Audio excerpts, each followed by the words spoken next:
Hello hello hello আমার সকল বন্ধুদের জানাই অনেক অনেক ভালোবাসা, অনেক অনেক শুভেচ্ছা এবং অভিনন্দন। সবাই কেমন আছো? আশা করব সবাই খুব ভালো আছো এবং যে যার কাজে খুব ব্যস্ত আছো।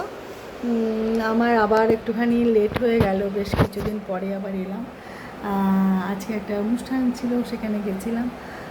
তো অনুষ্ঠান করে এসে বাড়িটা ঠিক করে রেখেছি যে তোমাদের সাথে একটু আজকে আড্ডা দেবো, একটু গল্প করবোই।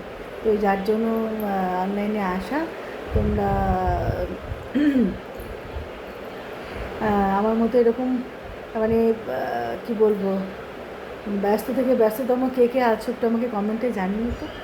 এত ব্যস্ততা আর ভালো লাগে না, সারাক্ষণ শুধু ছুট ছুট ছুট, শুধু ছোটাছুটি, ঘরের কাজ বাইরের কাজ, মানে মিলিয়ে মিশিয়ে গান বাজনা সব কিছু মিলিয়ে মিশিয়ে একদম পুরো একদম মানে কি বলবো, জেরবার অবস্থা আর কি।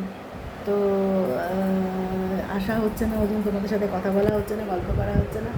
আমারও খুব মন খারাপ করছে তোমাদের জন্য। আমার সকল বন্ধুরা এত এত ভালোবাসো আমায়। তোমরা আমার একটা ফ্যামিলি, আমার পরিবার। তো তোমরা আছো মানেই আমি আছি।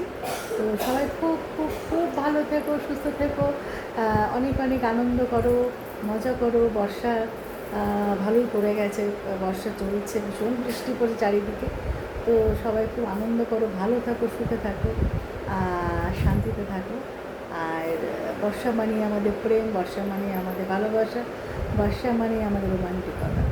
তো সেই নিয়ে যারা কবিতা বলো তারা কবিতা নিয়ে থাকো, গান করো তারা গান নিয়ে থাকো, যারা নৃত্য করো তারা নৃত্য নিয়ে থাকো। নাচ গান, পড়াশোনা, গান বাজনা, আড্ডা, কবিতা, একদম একদম মানে একদম সব কিছু মিলেমিশে খুব খুব খুব খুব মজা করো। খুব ভালো থাকো, সুস্থ থাকো। আবার দেখা হবে একটা ছোট্ট, আবার ছোট্ট একটা মিনিট লাগে, কত মিনিট। টাটা।